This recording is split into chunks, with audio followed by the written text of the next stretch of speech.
It's the Happy Families podcast. It's the podcast for the time-poor parent who just wants answers now. Here's this little girl who wants to do something for herself. It's called independence. And now here's the stars of our show, my mum and dad. Well, I'm so excited. Our house is getting photos taken. And because I've got so much to do in the office, I've had to call a special favour in. Mrs. Happy Families has left the coast and come back to the house to get the house looking great for the photos. The kids are at school. We've only got a few hours. And I said, while you're here, can we please record a podcast or two or three? Because you're really, really pushing it. You know that, don't you? But it's so nice to have you in the studio with me and to have proper sound audio quality. It's just so fantastic. And only a radio announcer would be concerned. And I know that you've got lots to do and I need to come and help you. But we've got some really cool stuff to talk about over the next couple of days, and we're going to put it all together in this great recording session, and I'm so excited. For those of you who are new to the podcast, I'm Justin. And I'm Kylie. Oh my goodness, that was so enthusiastic. You actually caught me by surprise then. I'm the founder of happyfamilies.com.au and the host of Channel 9's Parental Guidance, which season 2 is coming up real soon. We're still looking for 1 or 2 more families to join in, by the way. So go and type in Parental Guidance Channel 9 in your Google search bar and sign up. We would love to have some more families in there. Kylie, today we're having a conversation about something that absolutely blew up on Facebook and Twitter last week. It actually never ceases to amaze me what gets people Yeah, the stuff that, I know. worked up. So I'm going to press play on this video. It's a video of a little girl. I'm going to guess she's probably about 2, maybe not even 2, maybe 20, 22 months. Really little girl, African-American kid. She's got her hair in the pigtails. I mean, she's just the cutest kid ever. She's standing on a dining chair at the dining table, and she is pouring juice out of a great big, it's like a 2 or a 3 litre bottle of juice. And it was about half full when she started. She's pouring juice into the cup. But right now I'm watching her go, oh, that didn't work. So she gives it another go. I don't know if you heard that. That was the juice splashing onto the floor. And she's got this great big smile on her face like, I'm doing it. The cup is filling. Like, she's missing the cup mostly until she's down to the last quarter of the bottle, and all of a sudden she's filling it up. And that says it all. She's so stoked about it. Then she picks it up one last time. There's only 50 millilitres left. And she's like, yeah, I got this. So, that was the empty bottle landing on the floor. And she picks up this glass of juice and starts to sip out of, it's so full that it's now overflowing. There's I think it's cranberry juice. There's red cranberry juice everywhere all over the table. And then at the end of it all, she kind of thrusts her hip out to the side and punches the air like, yes, I did it. This thing has had 11.4 million views. It's been retweeted on Twitter 33.7 thousand times. It's had 284,000 likes. I mean, a little kid pouring juice into a glass and making a mess. Who would have thought that it could go that viral? But, Kylie, when we shared it on the Happy Families Facebook page, now let's just be clear about one thing. Social media goes sideways no matter what you say. Like, it's really, really hard to get a social media post where somebody doesn't have something to say that's negative about it. And this thing blew up with some people being so happy and some people being really upset about what was going on. As a young mum, the thought of having my toddler pour 2 litres of juice all over the table and floor would have probably sent me to an asylum. I just don't think that I could have coped with that.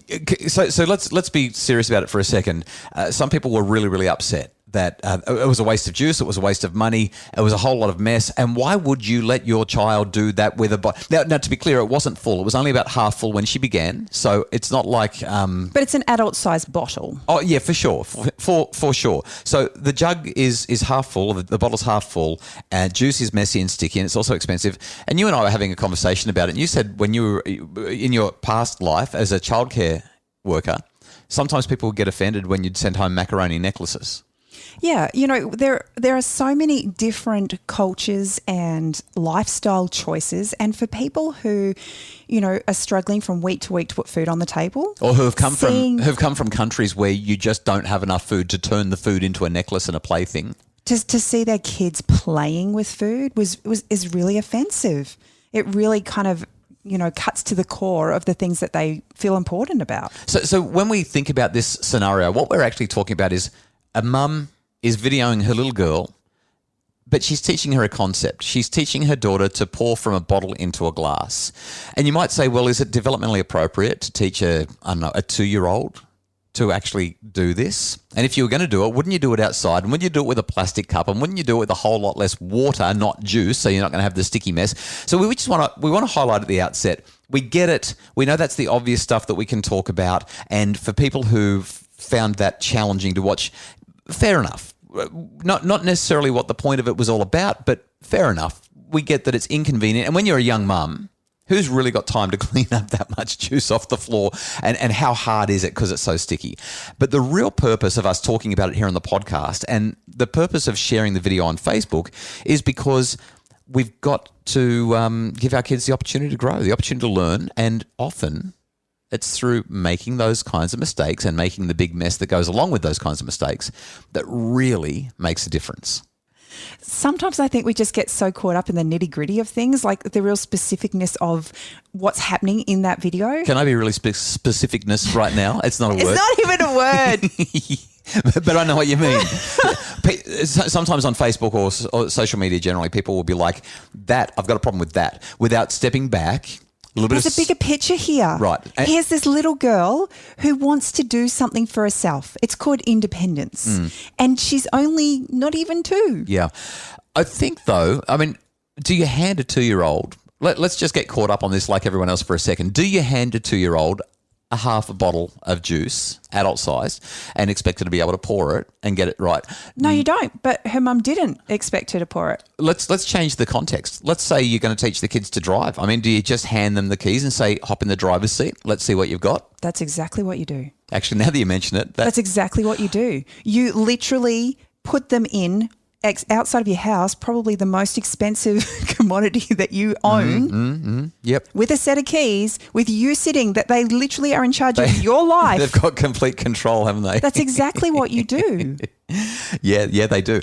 But then there's probably a little bit more instruction. I mean, as you heard from that clip, the mum didn't give any instruction. But you don't know figure it out. whether it was the first time or the third time. Yeah, sure, of course. You don't know what happened. And that's it. You're looking at like one little snippet. Did she clean it up at the other end? We don't know. It stopped. Yeah. And I've got 4 kids that I've taught to drive now. And I literally, now I mean, I was using this against you, but now I'm completely in agreement with you. I've handed them the keys. I've driven them to a quiet street. I've put them somewhere safe, which is what that mum did.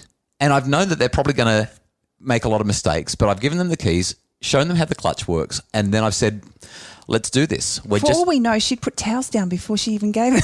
It didn't sound like towels were on that floor based on the splash. Oh, come on, go with me. All right, after the break, we're going to talk about the psychology of how we help our kids to develop competence, why it matters, and why we both actually think that this mum did something awesome. It's the Happy Families Podcast. For a happier family, try a Happy Families membership, because a happy family doesn't just happen. Details at happyfamilies.com.au. It's the Happy Families Podcast, the podcast for the time poor parent who just wants answers now. And as long as I'm not cleaning up juice, It's a great video to watch. it's an awesome video to watch. All right, so I'm gonna step into Dr. Justin Coulson lecture mode for a couple of minutes here, okay? But feel free to don't let me dominate. I don't want to mansplain here. I want to be helpful. So we have a basic psychological need for competence, and we are born with it. From the minute our children are, well, maybe not from the very minute, but their brains are working and trying to decipher and understand the environment. And as soon as they start to develop, they want to be in control. They want to increase in their capacity. This is why they keep on trying to learn to walk or to crawl or to maneuver or to lift or to grasp or whatever. They're developing competence. And I think that video shows that so beautifully. Yeah. Especially there's a desire. She wants to do it. And the fist pump at the end when she's done it, she's like, yes, I'm competent. Who doesn't want to feel competent? Like, who does not want to have that rush of going, oh, I did that? And the research shows that when we stifle our kids' opportunities to develp competence, when we say, hang on, I'll do that. when we helicopter, when we hover, when we stop, when we control, we undermine their sense of competence, which is bad for their A, motivation, and B, their resilience and well-being. If I just kind of walked into that room halfway through because she was making a mess and freaking out, and I had have done what most of us would do in any moment of that video. You say, stop, what are you doing? Or put that down. Or gone and used my hands to help her, what would have happened in about 9 times out of 10? What would have happened is you wouldn't have had any mess, but you wouldn't have had a child who was developing the competence. That's not the answer I wanted, Dr. Justin Coulson. What are you looking for? I would have had a tantruming 2-year-old who was screaming at me saying, I want to do it myself. Yeah. Because competence, and autonomy, these 2 basic psychological needs. So if we want to help our kids to develop competence, we have to expect that they're going to make a mess all over the floor. And we've got to be okay with that. Now, there are things that we can do. Crash the car. There are things that we can do to minimize the likelihood of this happening, or at least minimize the significance of the consequences of the mistakes. So, for example, you could use water and you could use a plastic cup and you could do it outside. Or in the bath. Sure. And so that minimizes, but we still want them to have the failure experiences because they're going to learn more from having the failure experience. And the mum's given a half a bottle of juice, not a full bottle. Can you imagine if you've got a 2-year-old trying to pour out a 2-litre bottle of juice? Too big, too heavy, impossible. But half a bottle, it's doable. Second thing that I want to highlight is what Vygotsky called the zone of proximal development. And what that is basically there's something that a child is capable of and they can do it without any support at all. And then there's something that a child is only capable of if they have a little bit of assistance, a little bit of additional support, what psychologists will often call scaffolding.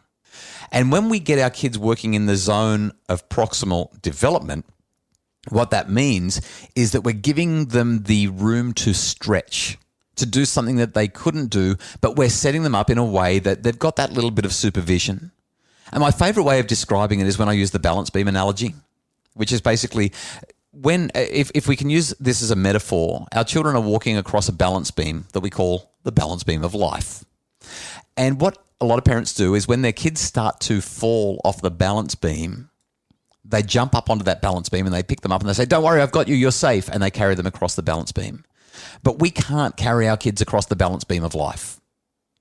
They actually have to take those steps themselves. It's through taking the steps that they develop and grow and build competence. Some parents have an opposite response, completely other end of the spectrum. And they say, oh, it looks like they're going to fall. Oh, I bet that hurt. And they let them make all the mistakes in the world. And sometimes that's really bad because the fall from the balance beam can be really, really harmful.